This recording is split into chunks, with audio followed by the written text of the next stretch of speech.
ये आकाशवाणी का गोरखपुर केंद्र है। अब आप सुकीर्ति अस्थाना से सुनेंगे प्रादेशिक समाचार।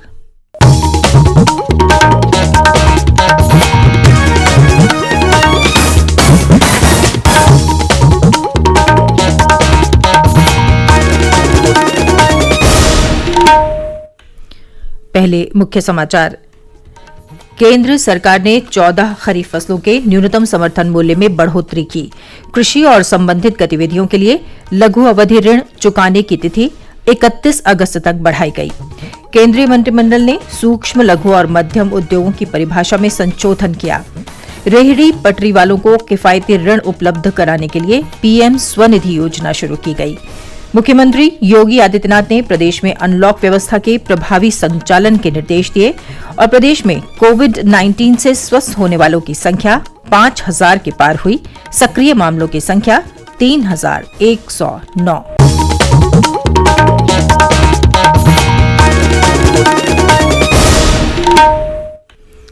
और अब समाचार विस्तार से। केंद्रीय मंत्रिमंडल की बैठक में कल किसानों और सूक्ष्म, लघु तथा मझोले उद्यमों एमएसएमई की सहायता के लिए कई ऐतिहासिक फैसलों को मंजूरी दी गई। कृषि मंत्री नरेंद्र सिंह तोमर ने कहा कि खरीफ की 14 फसलों के लिए न्यूनतम समर्थन मूल्य 83% तक बढ़ाया जाएगा।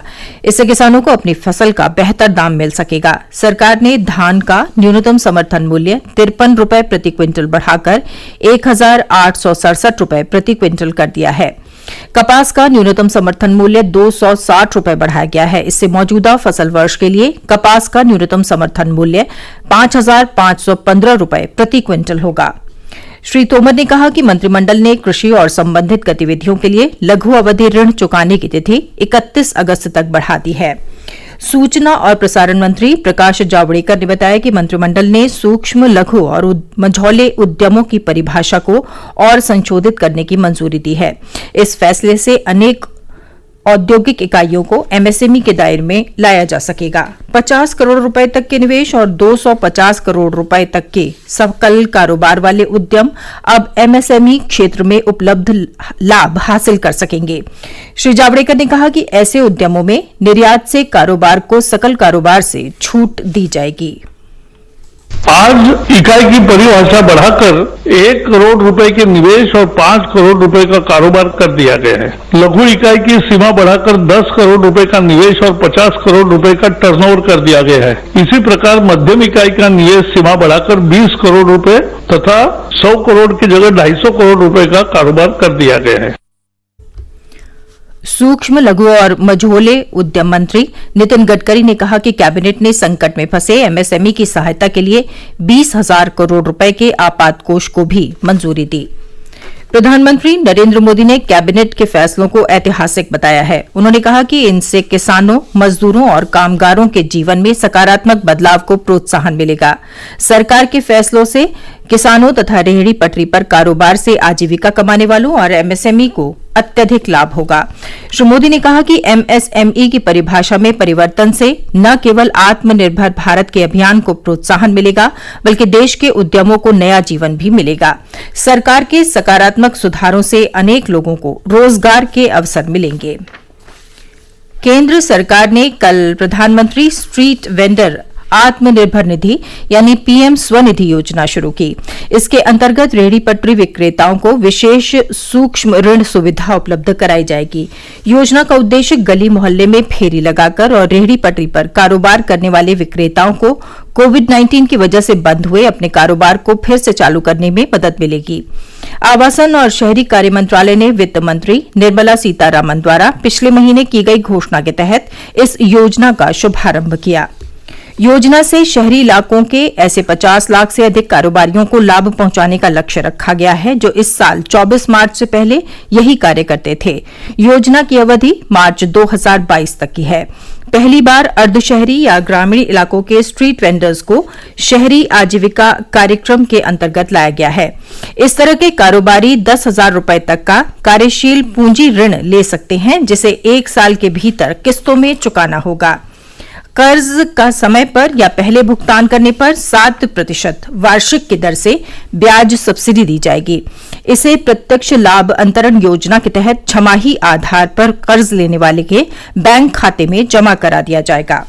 मंत्रालय ने कहा है कि अगर कर्जदार किस्तों का भुगतान समय पर या समय से पहले करता है तो मंत्रालय उनका विश्वसनीयता सूचकांक तैयार करेगा, जिसके आधार पर वो 20,000 रुपये या उससे अधिक का सावधि ऋण हासिल करने के लिए पात्र होगा। इस योजना को लागू करने में शहरी स्थानीय निकायों की भूमिका महत्वपूर्ण होगी। प्रधानमंत्री नरेंद्र मोदी ने कल नई दिल्ली में सूक्ष्म लघु और मझौले उद्यम एमएसएमई क्षेत्र के लिए प्रौद्योगिकी आधारित समाधान चैंपियंस का शुभारंभ किया। चैंपियंस प्लेटफॉर्म देश में सभी सूक्ष्म लघु और मझौले उद्यमों के लिए हर तरह के समाधान एक ही जगह उपलब्ध कराएगा। इससे इस क्षेत्र को सुदृढ़ बनाकर उत्पादन बढ़ाने में मदद मिलेगी। इस प्लेटफॉर्म पर एमएसएमई क्षेत्र से संबंधित फाइनेंस, कच्चे माल और सभी तरह की अनुमति के साथ शिकायतों का समाधान भी किया जा सकेगा। आत्मनिर्भर भारत अभियान के अंतर्गत सार्वजनिक क्षेत्र के बैंकों ने एक दिन में ही 3,200 करोड़ रुपए के ऋण बिना किसी जमानत के दिए हैं। वित्त मंत्री निर्मला सीतारामन ने बताया है कि बिना जमानत के ऋण मंजूर करने के पहले दिन दूसरी श्रेणी के अंतर्गत आने वाले 3,000 से अधिक सूक्ष्म लघु और मध्यम उद्योगों को ये ऋण मंजूर किए गए हैं। आत्मनिर्भर भारत अभियान के अंतर्गत 20 लाख करोड़ रुपए के वित्तीय प्रोत्साहन की घोषणा करते हुए श्रीमती सीतारामन ने एमएसएमई के लिए आपात ऋण सुविधा गारंटी योजना की घोषणा की थी। ये समाचार आप आकाशवाणी गोरखपुर से सुन रहे हैं।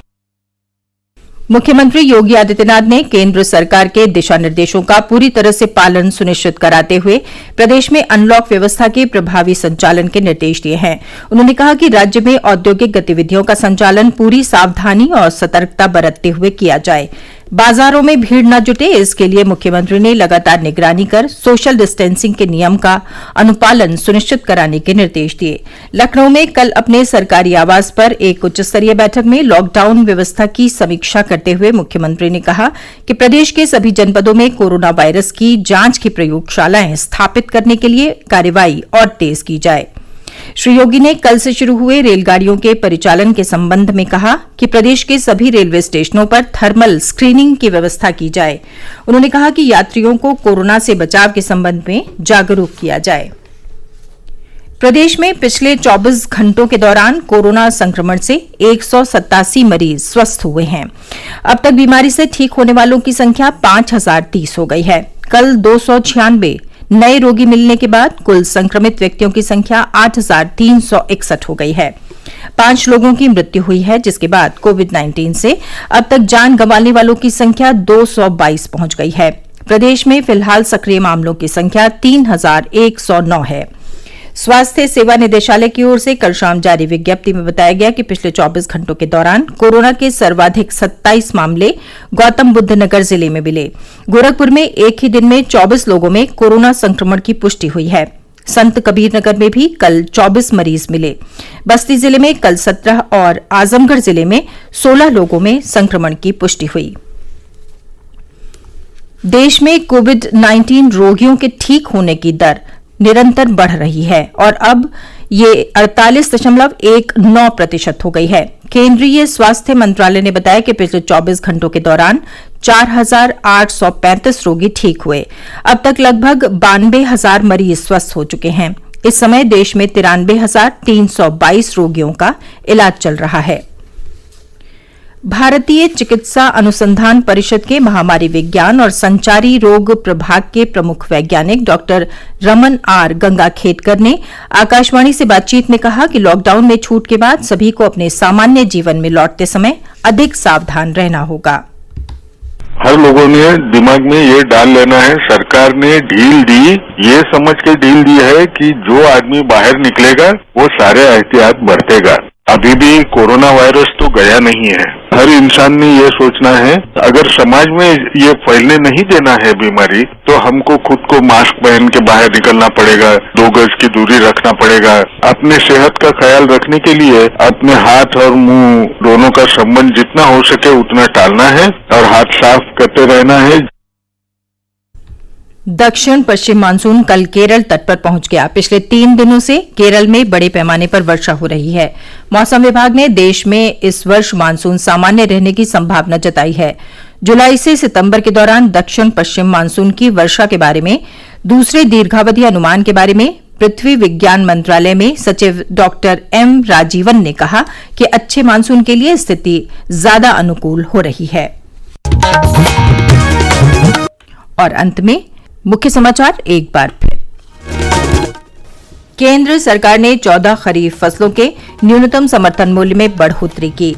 कृषि और संबंधित गतिविधियों के लिए लघु अवधि ऋण चुकाने की तिथि 31 अगस्त तक बढ़ाई गई। केंद्रीय मंत्रिमंडल ने सूक्ष्म, लघु और मध्यम उद्योगों की परिभाषा में संशोधन किया। रेहड़ी पट्टी वालों को किफायती ऋण उपलब्ध कराने के लिए पीएम स्वनिधि योजना शुरू की गई। मुख्यमंत्री योगी आदित्यनाथ ने प्रदेश में अनलॉक व्यवस्था के प्रभावी संचालन के निर्देश दिए और प्रदेश में कोविड-19 से स्वस्थ होने वालों की संख्या 5,000 के पार हुई। सक्रिय मामलों की संख्या 3,109। इसके साथ ही ये समाचार बुलेटिन समाप्त हुआ। नमस्कार।